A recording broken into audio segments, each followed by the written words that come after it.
Hey there gamers, welcome back to the Board Game Co channel, and today we have a preview of Invincible the card game Aftermath. Hey there gamers, it's Professor Meg here, and welcome back to the Board Game Co channel.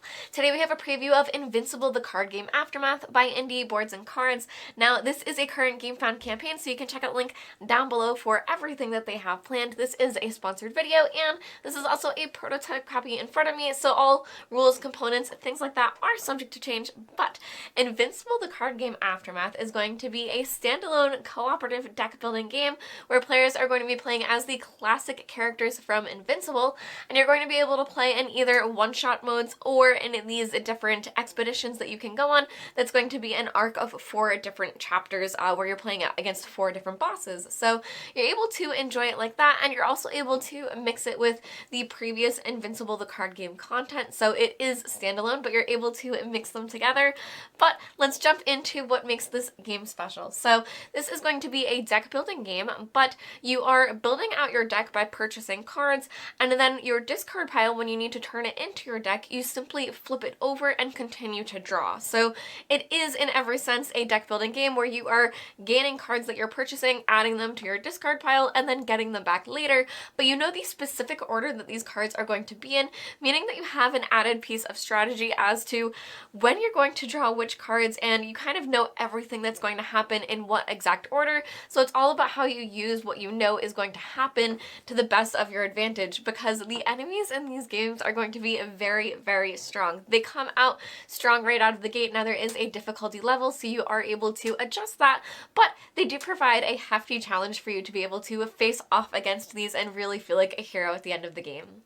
Now, currently set up in front of you is going to be the first enemy to fight against in an expedition, which is going to be a story arc of 4 different enemies that you will face off against, and you'll be able to upgrade your characters along the way, and these enemies will increase in difficulty as you go. But this is the setup for a starting one. Now you would have some flavor text that's going to roll you into this and get you started as to exactly why you're there. It is going to be a bit light, but either way, it's going to definitely take you into the game and provide a lot of context for why you're facing off against these different enemies. So you can see this is set up as a 2-player game.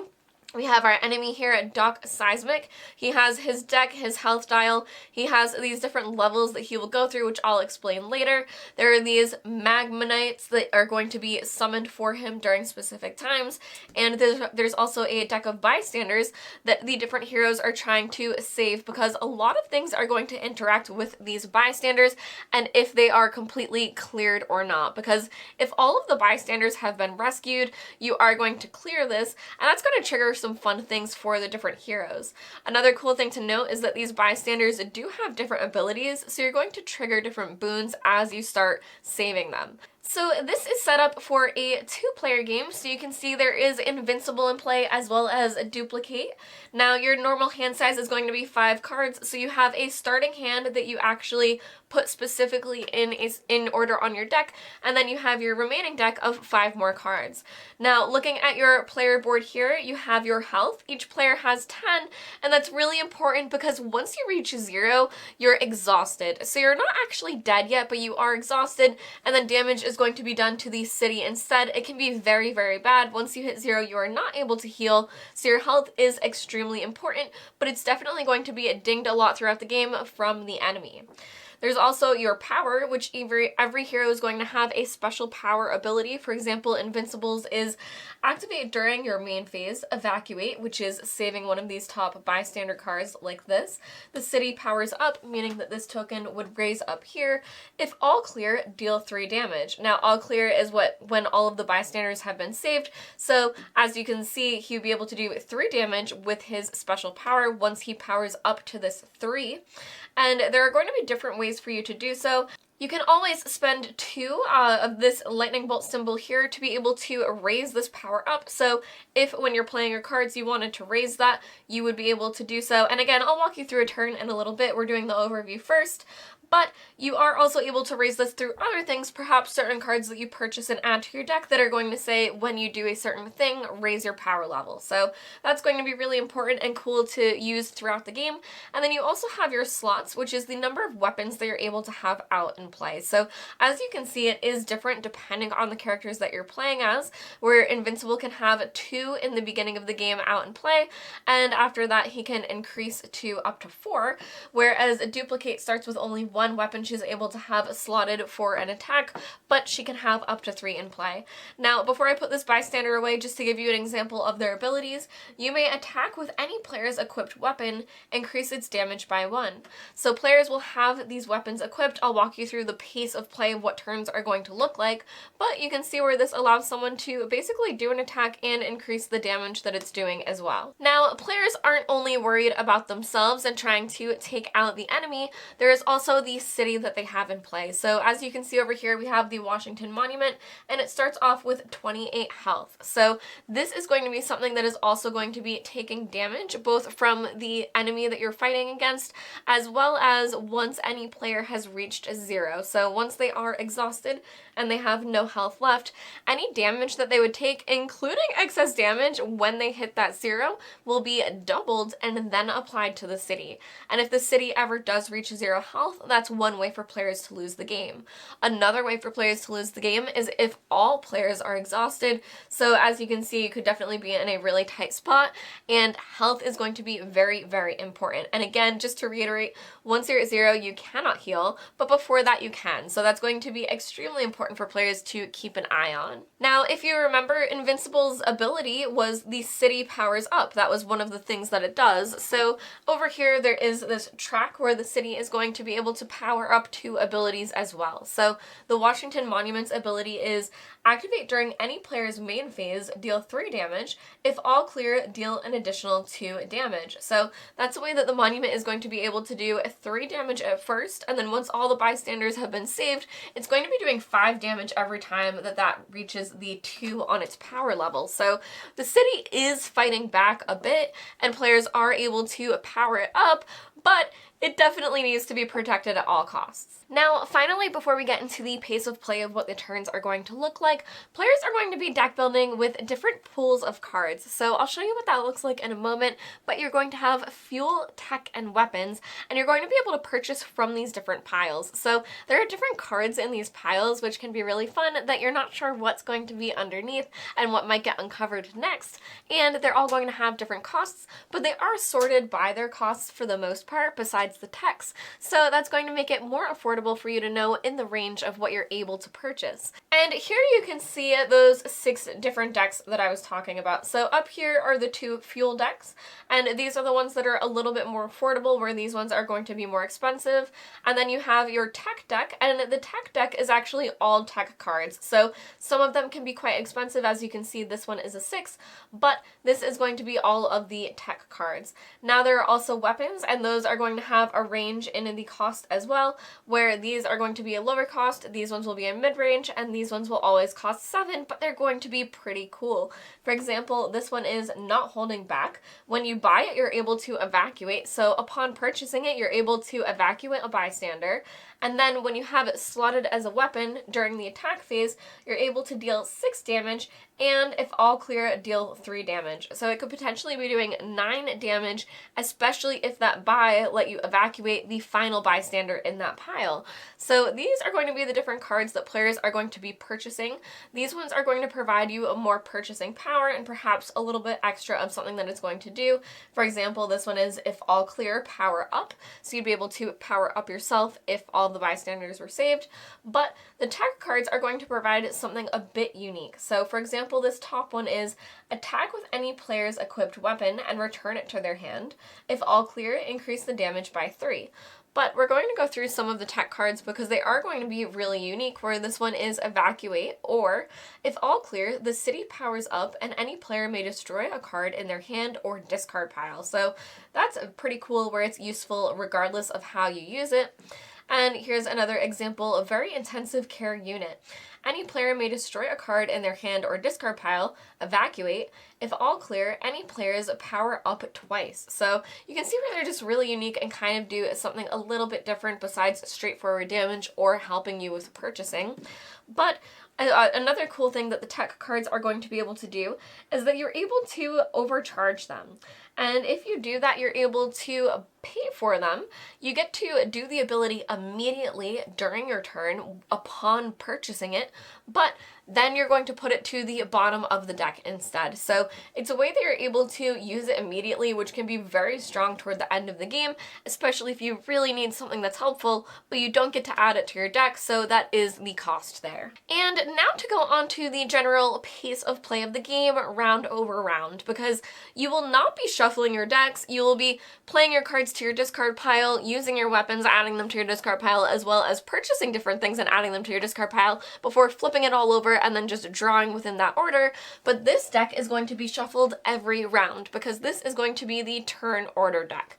And in a 2-player game, it's made up of 2 for the 1 player, 2 for the 2 player, and 2 for the villain turn. Now this is going to change depending on the number of players that you're playing with, but you're always going to shuffle this to change the initiative order of each round. So you would shuffle this up, flip this over, and see who would go next. For example, this is the villain turn. So on the villain turn, we would resolve any activate cards. So for example here, once he hits his higher levels, it would be if overheating, the city suffers 2 damage. Overheating one would be once he's at 4 or higher. So once he gets to stronger levels, he has these activate abilities, but there are also activate abilities on some of the minions that will be put into play as well. Then after that, you'll go on to the draw phase, where you would draw a card for the villain. Now, the villain is going to have some that are minions like this. Now, these Magma Knights are separate because they get put into play and stay in their own deck, but these would be put into play with health tokens, but there are also cards called strikes that are going to do immediate effects instead. So, for example, this one is a few new friends. Put a Magma Knight into play. If overheating, reduce the heat direct by 3, and any player suffers 3 damage. Luckily, he is not yet overheating, so this would just be put into his discard pile.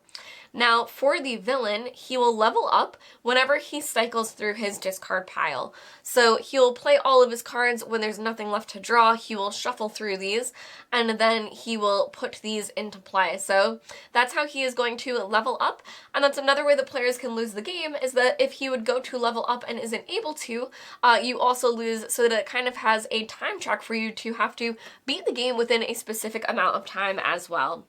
So next up, you would then go to the next turn. You would flip these over, and here we have a player 1. So a player 1 would then take their turn, and I'll walk you through what a player turn is going to look like. So we have here 2 types of cards in our starting hand. We have our weapons, and as you see, we have 2 weapon slots, so we are able to slot both of these for the next turn.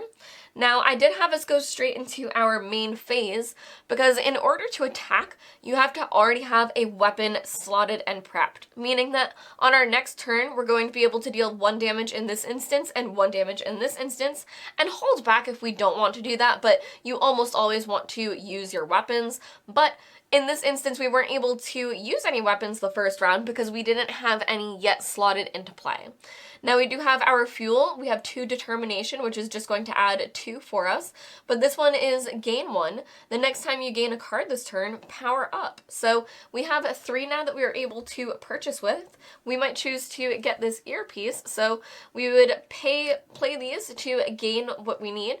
We would then purchase this, put this into our discard pile, and because of what that card said, we're going to be able to power up here as well. Now that's going to be the general pace of play each round, is that you're going to have 2 cards for each player, as well as 2 for the villain, at least in a 2-player game, and depending on the number of players you're playing with, that will be different, but you always know exactly which cards are in this deck, so you know what has come out and what hasn't. Now, because of that, this can really get shuffled and change a lot, that certain things can happen. For example, the villain might have 4 turns in a row before you might have a turn again. Someone else might have one in between, but that also means that sometimes you have 2 or even 4 turns in a row, because you could go last for the last 2 slots in one round, have this shuffled, and then have your card drawn twice in a row after that. Now, you can't really plan around that specifically happening because that can be very, very crazy, but there is a limit to this initiative, knowing that everyone is going to have those 2 turns each. So you can kind of plan out what's going to happen, and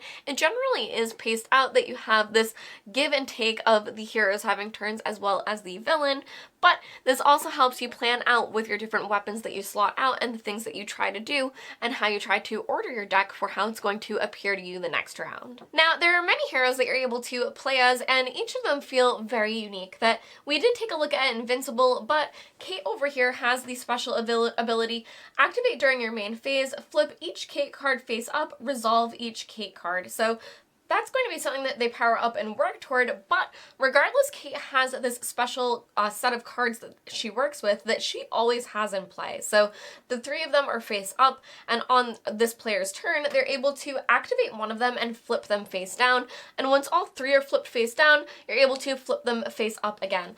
On top of that, you are also able to upgrade them to make them stronger and stronger, as they have a 1, 2, and 3 level. So for example, this first ability here is you may discard a card to gain 1 lightning bolt.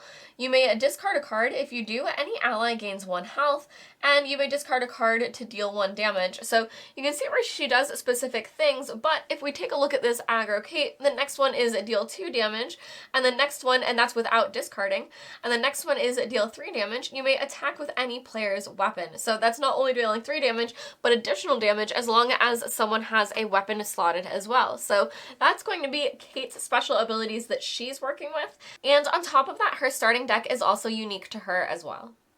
Invincible, the card game Aftermath, is going to be a very strategic game where you're working with a lot of open information. You know your exact deck, you know the order that you're going to be drawing it in, and you kind of get this pacing when you're playing that you kind of know what cards to expect with each other and how they'll combo with each other. Even together, you'll be able to look at the top cards of the different draw decks and be able to decide what cards are best for each players and who's going to want to be drawing what. So you're going to want to work together to see what works best for each player's deck, especially where it's going to be placed within that deck, because you have so much information about that. Even the enemies that you're fighting against are going to be reshuffling their decks, so they are going to get stronger and stronger with their different level cards, but you can kind of start to expect and plan ahead the different cards that they have coming out.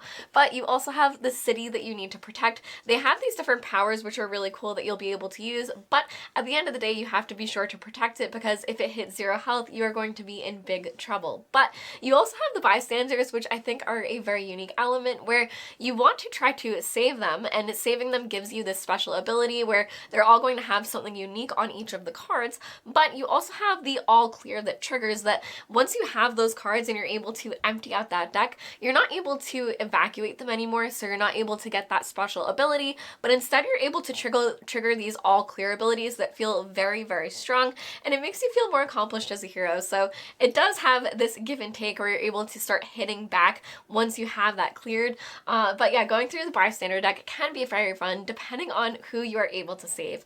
Now, as a reminder, you are able to play this game either as a standalone where you just set it up and play, or there are different expeditions with added rules where you're able to have the different villains increase in difficulty, and you're also able to augment your heroes to make them scale with the expeditions as well. So there are different ways you're able to play that, and you're also able to integrate this with the original Invincible, the card game, so they do work together. However, this is a complete standalone. You don't need that to be able to play this. So this has been a game by Indie Boards and Cards. You can check out the link down below for GameFound for everything that they have planned.